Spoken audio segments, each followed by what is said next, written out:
Hello friend, welcome to my YouTube channel Unique Maths EduSuffer to all of you friend. Today we discussing today special टाट exam notification के बारे में बात करेंगे हम। जो स्पेशल यानी कि खास शिक्षकोनी જે એક્ઝામ લેવાય છે ટાટ ટેટની એના નોટિફિકેશન વિશે વાત કરીશું। જે સ્પેશિયલ બાળકો હોય છે એના જે એજ્યુકેટર એના જે ટીચર હોય છે એની ક્વોલિફિકેશન હોય છે ટેટ એક્ઝામ ક્લિયર હોવી જોઈએ। તો એ એક્ઝામનું નોટિફિકેશન આવ્યું છે એની વાત કરીશું। એની પહેલાં મિત્રો હજી સુધી તમે વિડીયોને લાઈક નથી કર્યું તો એક વખત વિડીયોને लाइक કરી दो। एंड अगर you are new in this channel hurry up channel को सब्सक्राइब कर दीजिए बिकॉज एजुकेशन के रिलेटेड कोई भी अपडेट होगी तो नोटिफिकेशन मिल जाएंगी। And maths and reasoning related कोई भी डाउट होगा वो आपको क्लियर हो जाएगा। So again and again video को लाइक कर दीजिए एंड चैनल को सब्सक्राइब कर दीजिए।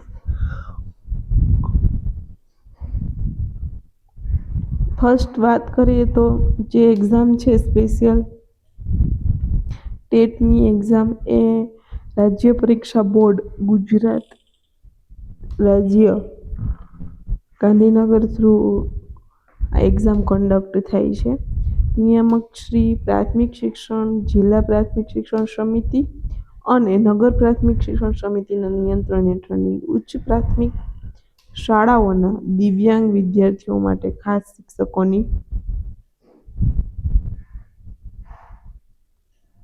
શિક્ષક યોગ્યતા કસોટી શિક્ષકો માટેની ખાસ શિક્ષક યોગ્યતા કસોટી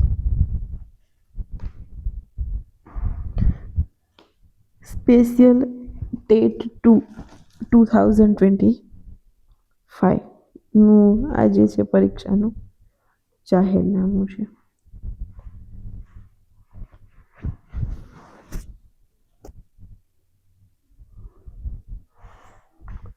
એમાં આપણે આગળ વાત કરીએ તો ખાસ શિક્ષક યોગ્યતા કસોટી 2025નો કાર્યક્રમ શું છે એના વિશે વાત કરીએ।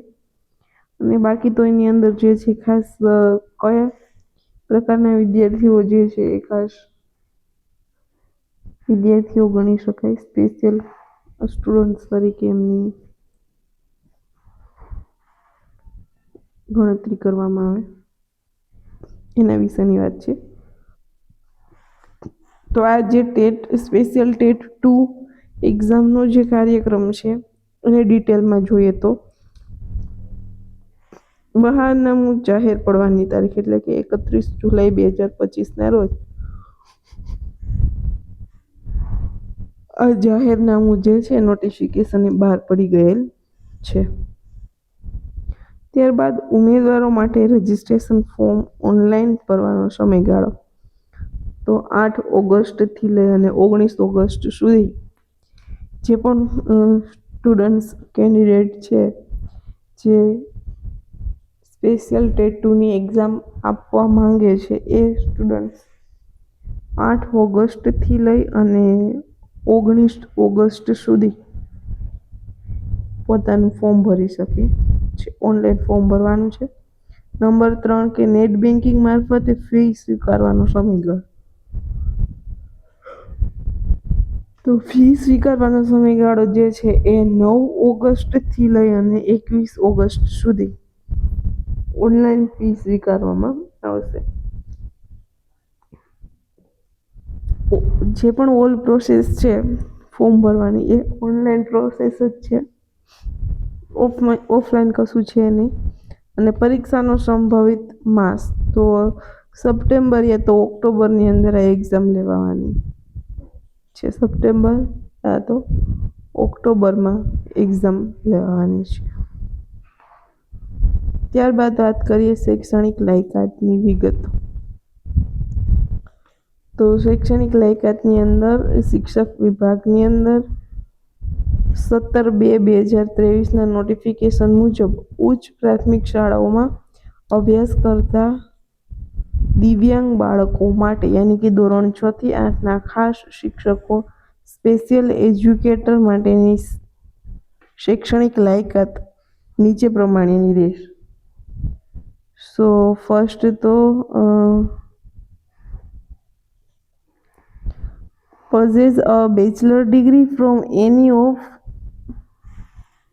university or incorporated by or under the central or state act in India or any other education institute recognized as such or declared to deem as a university under section 3 of the University Grants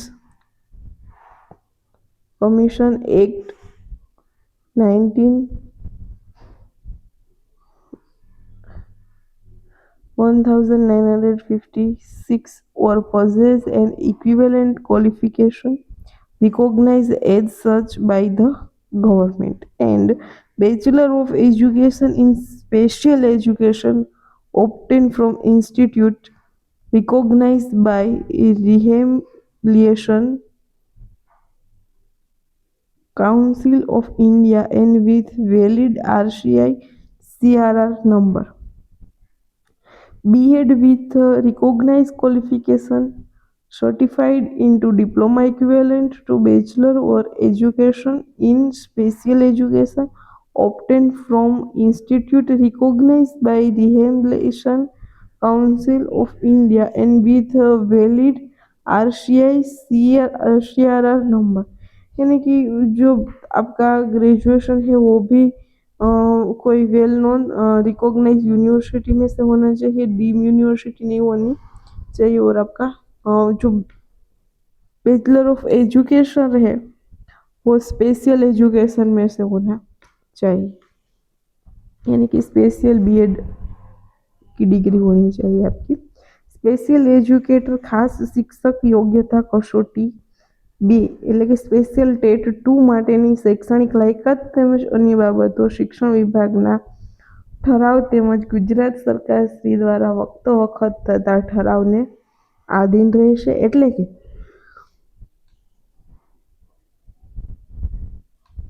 Gujarat સરકાર દ્વારા ઠરાવવામાં આવે તે રહેશે. એટલે એનો ઠરાવ જે છે એ ગુજરાત સરકારમાં માન્ય હોવો જોઈએ. શૈક્ષણિક લાયકાત તેમજ વયમર્યાદાની વિગતોની ચકાસણી ભરતી પસંદગી સમિતિ દ્વારા કરવામાં આવશે. અને આ અંગે ભરતી પસંદગી સમિતિનો નિર્ણય જ અંતિમ રહેશે. રાજ્ય પરીક્ષા બોર્ડ ફી ભરેલ તમામ ઉમેદવારને પરીક્ષામાં બેસવા તક આપશે. જે લોકોએ ફી ભરી છે ને તમામ જે કેન્ડિડેટ છે એને એક્ઝામ દેવામાં આવશે. હવે ઘણા વિદ્યાર્થી મિત્રોને ઉમેદવાર મિત્રોને ક્વેશ્ચન હોય કે અમારું બીએડ ચાલુ છે, કન્ટિન્યુ છે, સેકન્ડ સેમમાં છે, થર્ડ સેમમાં છે, ફોર્થ સેમમાં છે, તો અમારે ફોર્મ ભરવું કે કેમ? હા, ફોર્મ ભરવાની, ઓનલાઈન ફોર્મ ભરશો, ફી પેમેન્ટ કરશો એટલે તમને એક્ઝામ આપવા મળશે ને મળશે જ. પરંતુ આપણો ક્વેશ્ચન આગળનો રહે તો એની વાત અલગ છે, બટ એક્ઝામ આપવા મળશે, તમને એક્સપિરિયન્સ મળશે. એટલે એક્ઝામ કોઈ પણ કેન્ડિડેટ બીએડ કમ્પ્લીટ છે કે BEd on the way continue છે એ પણ આપી શકે છે. પછી કસોટીનું માળખું એની વાત કરીએ તો આ કસોટી જે છે એ બહુ વિકલ્પ સ્વરૂપની અને વિવિધ હેતુલક્ષી સ્વરૂપની રહેશે. મલ્ટિપલ ચોઇસ ક્વેશ્ચન રહેશે. આ કસોટી 2 વિભાગમાં રહેશે. વિભાગ 1ની અંદર 75 પ્રશ્નો, જ્યારે વિભાગ 2માં પણ 75 પ્રશ્નો રહેશે. આ કસોટીના બંને વિભાગ અને તમામ પ્રશ્નો ફરજિયાત રહેશે. બંને વિભાગ ફરજિયાત લખવાના રહેશે, અટેન્ડ કરવાના રહેશે, તેમજ બંને પ્રશ્નો ફરજિયાત રહેશે. આ કસોટીના બંને વિભાગનું સળંગ એક જ પ્રશ્નપત્ર રહેશે, નહીં કે હાફ સમયની અંદર એક પ્રશ્નપત્ર આપશે ત્યારબાદ બીજું. સળંગ જ પ્રશ્નપત્ર હશે, પણ એક પ્રશ્નપત્રની અંદર બંને વિભાગ હશે. આ કસોટીમાં વિવિધ હેતુલક્ષી કુલ 150 પ્રશ્નો માટેના પ્રશ્નપત્રનો સળંગ સમય 120 મિનિટ યાની કે 2 અવર 2 કલાકનો રહેશે. પ્રશ્નપત્રનું માધ્યમ જે છે એ ગુજરાતી રહેશે. વિભાગ એ ની અંદર કુલ 75 પ્રશ્નો અને દરેક ગુણનો 1 માર્ક, એ રીતે કુલ 75 પ્રશ્નો અને એનો ટોપિક જે છે એ બાળ વિકાસ અને શિક્ષણના સિદ્ધાંતો, ચાઇલ્ડ ડેવલપમેન્ટ એન્ડ પેડાગોગી. જે દિવ્યાંગ આધારિત એટલે કે જે ઉમેદવારે સ્પેશિયલ બીએડ કર્યું હશે એટલે એના સિલેબસની અંદર જે ચાઇલ્ડ ડેવલપમેન્ટ એન્ડ પેડાગોગી છે એ દિવ્યાંગતા આધારિત જ હશે.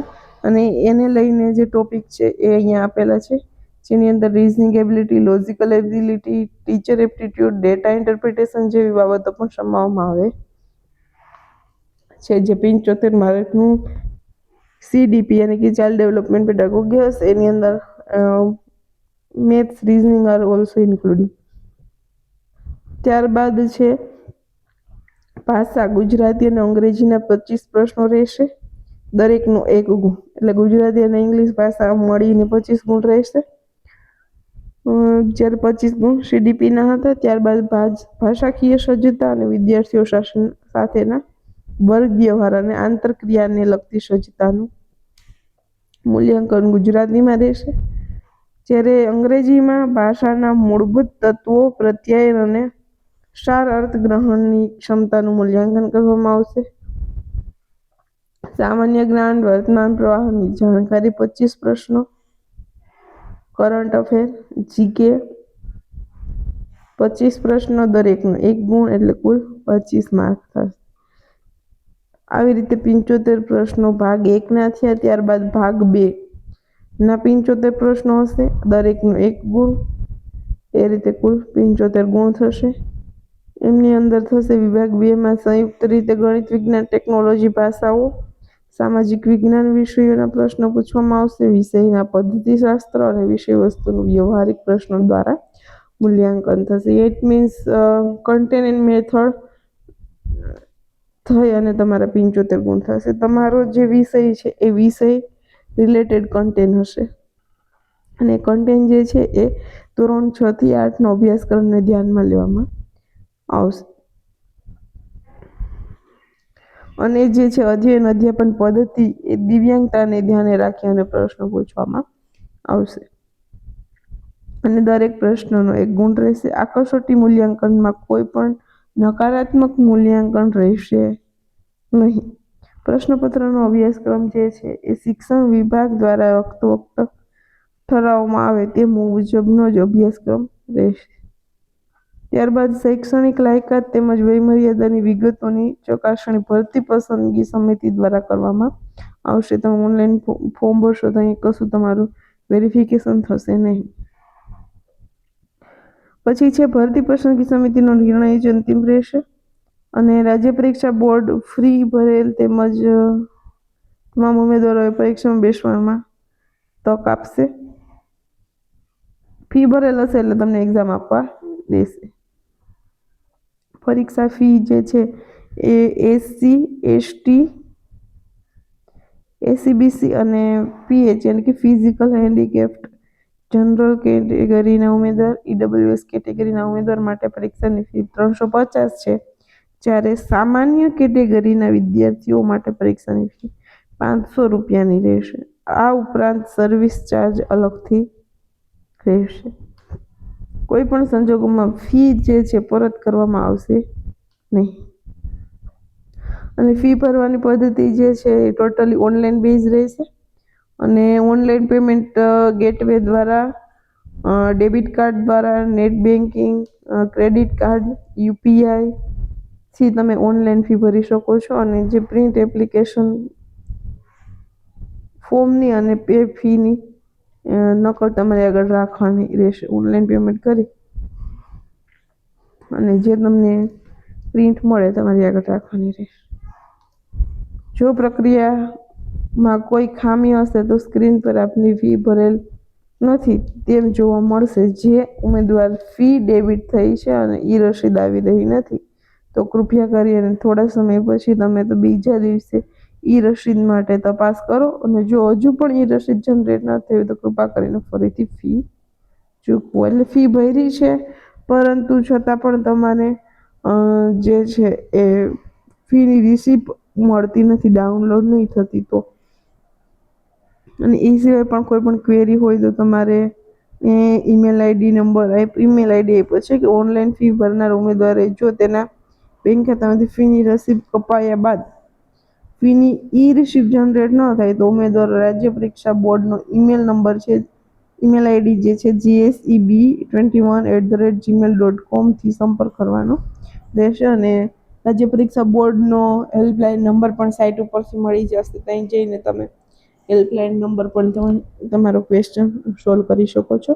પરીક્ષાનું કેન્દ્ર છે જે પરીક્ષા માટે નોંધાયેલ ઉમેદવારોની સંખ્યા તથા પરીક્ષાલક્ષી વહીવટી અનુકૂળતા અનુસાર રાજ્ય પરીક્ષા બોર્ડ દ્વારા ગુજરાત રાજ્યમાં જ કસોટી કેન્દ્રો નક્કી કરવામાં આવશે અને ફાળવવામાં આવેલ પરીક્ષા કેન્દ્ર પર સ્વખર્ચે પરીક્ષા આપવા ઉપસ્થિત રહેવું પડશે. હવે પરીક્ષા માટે તમારે જો ઓછા કેન્ડિડેટ હશે, અહીંયા ઉલ્લેખ કર્યો છે એ રીતે કે તમારા ઉમેદવારની સંખ્યા પર ડિપેન્ડ રહેશે. ઓછા હશે તો જે મેગા સિટી છે એની અંદર તમારું સેન્ટર રહેવાની પોસિબિલિટી છે. ત્યારબાદ પ્રશ્નપત્રનું માધ્યમ. અહીંયા ટોટલી પરીક્ષાનું માધ્યમ ગુજરાતી જ છે, બીજી કોઈ માધ્યમનો અવકાશ નથી. અગત્યની સૂચનાની અંદર વાત કરીએ તો ફોર્મ ભરવાની છેલ્લી તારીખ પછીથી વેબસાઇટ નિયમિત જોતા રહેવું પડશે તમારી એક્ઝામ માટે, અને કોઈ અપડેટ હોય તો એના માટે તમારે વેબસાઇટ જોતું રહેવું પડશે. પરીક્ષા સંબંધી વિગતોથી સતત માહિતગાર થવા માટે વેબસાઇટ જોતા રહેવાનું રહેશે. ઓનલાઈન અરજીપત્રકમાં દર્શાવેલ વિગતો અંગે રાજ્ય પરીક્ષા બોર્ડ દ્વારા ખરાઈ કરવામાં આવતી નથી. આથી વ્યક્તિગત માહિતી, શૈક્ષણિક લાયકાત, અનુભવ તેમજ અન્ય વિગત માટે ઉમેદવાર પોતે જ જવાબદાર રહે છે. પછી ફી ઓનલાઈન આવેદનપત્ર ભરવામાં આવે, જે માહિતી માંગેલું હોય તે માહિતીનો ઉમેદવારે દ્વારા છુપવામાં આવી રહી હોય અથવા તો ખોટી માહિતી માલુમ પડશે તો જે એક્શન લેવામાં આવશે એ એક્શન લેવાશે તમારા ઉપર.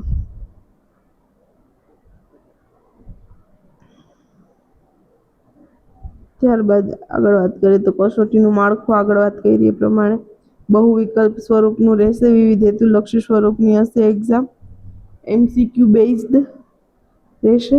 વિવિધ હેતુલક્ષી કુલ 150 માર્ક્સનું પેપર હશે. એની અંદર સળંગ સમયગાળો 90 મિનિટનો રહેશે.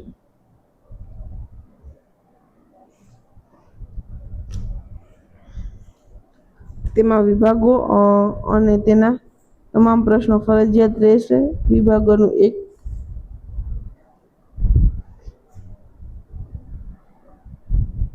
તમામ વિભાગનું એક જ પેપર હશે અને પ્રશ્નપત્રનું માધ્યમ ગુજરાતી રહેશે. આગળ વાત કરી તે પ્રમાણે બાળ વિકાસ અને શિક્ષણના સિદ્ધાંતો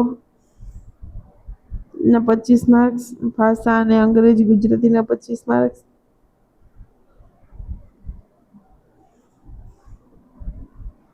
આ જે છે એ ડીપની અંદર સિલેબસ છે. આગળ આપણે સિલેબસ વિશે ચર્ચા કરી. એની અંદર ડીપમાં સિલેબસ છે કે સ્પેશિયલ તમારે ગણિત વિજ્ઞાન હોય તો ગણિત વિજ્ઞાનના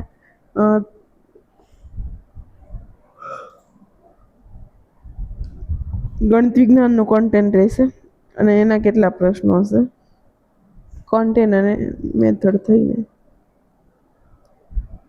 પછી અહીંયા તમને 30 માર્ક્સ આપવામાં આવ્યા છે, એની બદલે બધી જગ્યાએ તમારે કેટલા માર્ક્સ આવશે? 25 આવશે. અહીંયા એવી રીતે ઉલ્લેખ કરવામાં આવ્યો છે કે 30 માર્ક્સ જે છે એ CDP child development pedagogy, 30 marks Gujarati અને અંગ્રેજી, 30 માર્ક્સ ગણિતના, 30 માર્ક્સ કરંટ અફેર્સના ને GKના. એવી રીતે 5 વિભાગ મળી અને 150 માર્ક્સ. અને આ કસોટી માટે ધોરણ 1 થી 5 નો અભ્યાસક્રમ ધ્યાને લેવો. આગળની વાત કરી છે તો કે ટેટ 1 ઉમેદવાર જે છે એની વાત કરવામાં આવે છે. 30 માર્ક્સ વાળો જે સિલેબસ છે ને એ 1 થી 5 ના જે કેન્ડિડેટ ઉમેદવાર આપવાના છે 1 થી 5 માટે, એટલે કે PTC plus PTC special PTC કરી અને જો એક્ઝામ આપવા માંગતા હોય તો એના માટેનો આ અભ્યાસક્રમ છે. આપણે આગળ જે અભ્યાસક્રમની વાત કરી એ 6 થી 8ના વિદ્યાર્થી મિત્રો માટે ટેટ 2 માટે છે. હવે ખાસ શિક્ષક સ્પેશિયલ એજ્યુકેટર શિક્ષક યોગ્યતા કસોટી 2 ધોરણ 6 થી 8નું માળખું 150 માર્ક્સ ને 120 મિનિટ આપણે આગળ વાત કરી એ જ અહીંયા ફોલો થાય છે. ઓકે, અને લાસ્ટમાં જે વાત કરી એ ટેટ 1 માટે 1 થી 5ના શિક્ષક માટે. ઓકે, એ અહીંયા રિપીટેશન થાય છે. તો વિદ્યાર્થી મિત્રો, આ હતો તમારો આખો સ્પેશિયલ ટેટ 2 નોટિફિકેશનનો કાર્યક્રમ. વિગતવાર આપણે તારીખ સમજ્યા છીએ અને એનો અભ્યાસક્રમ સિલેબસ જે છે એ માર્ક વેઇટેજ સહિત આપણે જોયો છે. અને આમની અંદર કોઈ ક્વેશ્ચન હોય તમને આ નોટિફિકેશનમાં કોઈ ક્વેશ્ચન હોય તો કમેન્ટ બોક્સની અંદર કમેન્ટ કરી શકો છો. And any other question regarding to special TET 2 notification or maths and reasoning related any question, so you can comment in comment box. And એક નંબર જે પ્રીવિયસ વિડીયોની અંદર આપેલો હતો એ નંબર પર આપ તમારી કોઈ પણ ક્વેરી હોય મેથ્સ અને રીઝનિંગ રિલેટેડ એ શેર કરી શકો છો, જેથી આપણે એ ક્વેશ્ચન નેક્સ્ટ વિડીયોની અંદર સોલ્યુશન સમજીએ. તો અગેન ફ્રેન્ડ, હજી સુધી વિડીયોને લાઈક નથી કર્યો, હરિયપ વિડીયોને લાઈક કરી દો અને ચેનલને સબસ્ક્રાઈબ કરી દો.